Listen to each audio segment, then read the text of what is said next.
Welcome to The Crisis, a day-by-day account of Britain's 1931 crisis, brought to you 90 years later by History's Most. Over the next few months, we will relive one of the most serious and controversial crises in British political history, a crisis in which political parties were ripped apart, reputations were ruined forever, and the very future of the British economy was at stake. The 1931 crisis shaped British politics for a decade, with the regime it created governing the country right up to the German invasion of France in May 1940.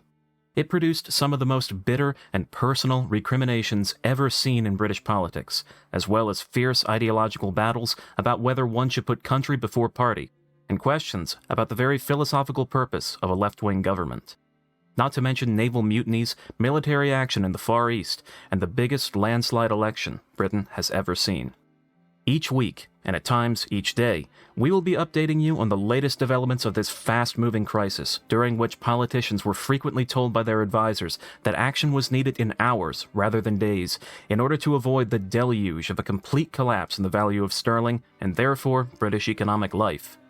We will trace the action as it happened, getting into the nitty-gritty of the who said what of crunch meetings, how the key players felt and acted at the time, and ultimately the crucial decisions they took, which remain highly controversial even in 2021, with debates about class treachery and constitutional propriety remaining unsolved.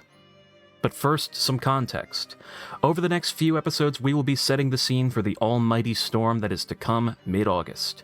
Over the next week or so, we will meet the key figures from both sides of the political divide, and in this episode, we will establish the political and economic context of the crisis. On Friday, 31st, July 1931, the British Parliament rose for its summer recess. A few hours later, the report of the May Committee was published. The May Committee was a panel of experts convened the previous February at the request of Parliament. Chaired by the experienced financier Sir George May, the committee included two nominees from the Labour, Conservative, and Liberal parties. The committee was tasked with assessing the financial position of the British government and recommending suitable expenditure cuts to balance the budget. There was a consensus across all three parties that spending cuts were necessary in the face of the worsening depression. The conclusions of the majority of the committee came as a shock. They forecast a budget deficit of £120 million by April 1932. To put this figure into context, the deficit was £17 million more than Britain's entire defence spending for that year, and well over double the total spending on pensions.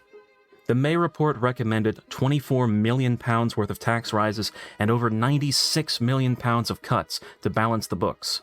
Most economists believe taxes were already unbearably high, having never really come back down from the historic burdens imposed by the First World War, and further tax rises would surely only stifle economic recovery. Therefore, huge cuts in public expenditure were seen as the only way out. £13.6 million will be slashed from the education budget, mostly from a 20% pay cut for teachers.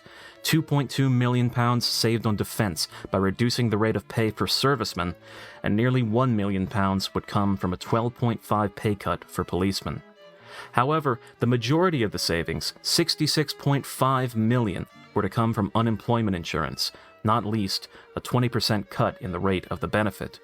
On this point, as well as a number of other cuts, the two Labour members of the committee dissented, a divide that was to be crucial in the coming crisis. These financial recommendations were about to cause an almighty political struggle. But how had this seemingly perilous position come about? Let us deal with the economic side first of all.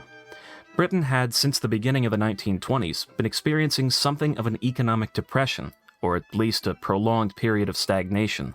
The old industries of the 19th century, the cotton mills of Lancashire, the shipyards of Clydeside and Tyneside, the coal fields of South Wales, the North East, and elsewhere were in dire need of investment and reform.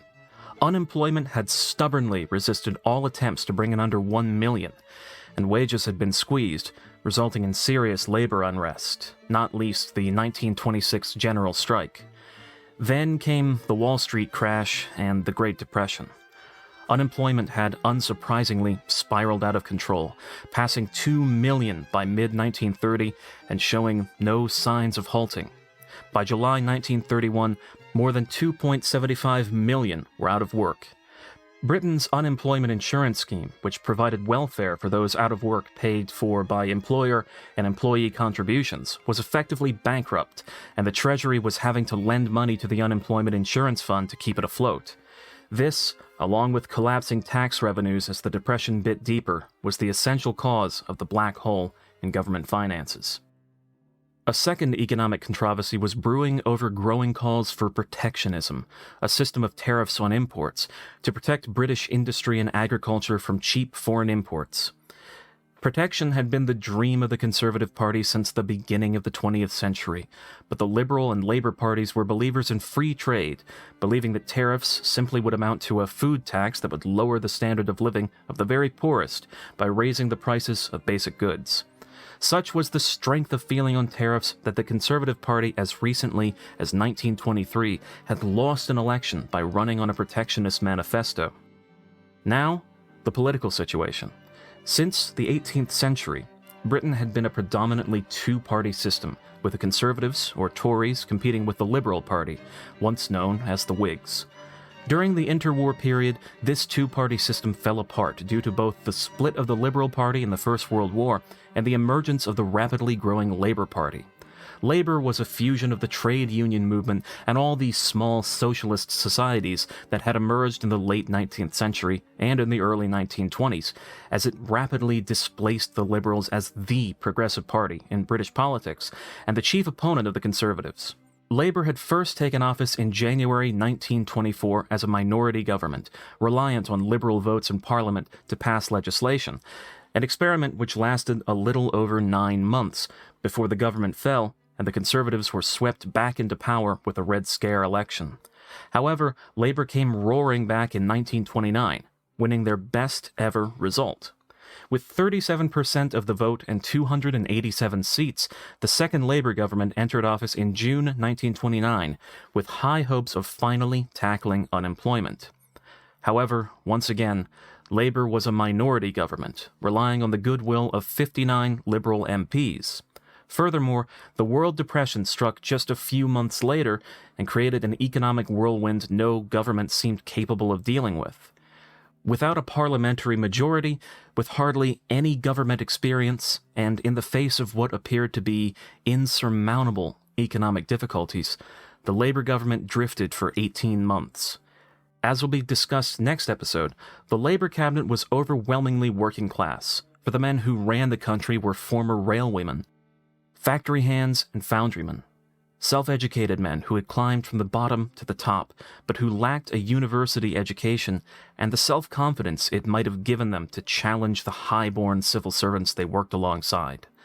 In the opinion of historian Ross McKibben, quote, all came from outside the system and found it difficult to cope with the social and political elites as equals or with confidence. No senior member of the government was from the middle class. It was the most working-class cabinet Britain has ever had, and it showed. Thus, by the summer of 1931, Britain was heading for a political and economic crisis. Its government was weak, lacking both a parliamentary majority and ideas. The unemployment figures and the public balance sheets made grim reading.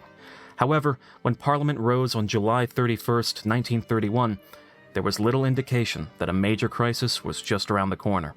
The May Committee report certainly made for worrying reading, but Prime Minister Ramsay MacDonald was content enough to send his ministers off for their summer holidays, with a select Cabinet Economy Committee of 5 to meet on the 25th of August to review the findings of the report.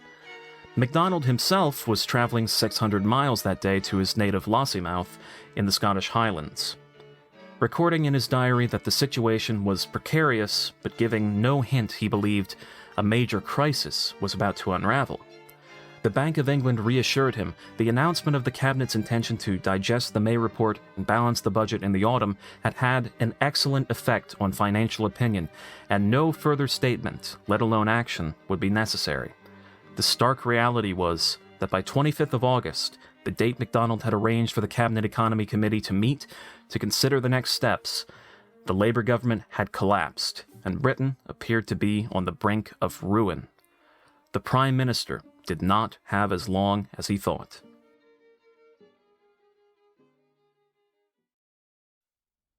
Join us next time as we meet the key figures of the second Labour government, an assortment of true, working-class, self-made men, the likes of which British politics had never seen before and never would again.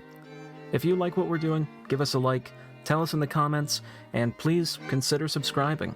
We also release a fortnightly podcast on a wide variety of historical topics, from history's most precarious democracy to underrated generals and dangerous conspiracy theories.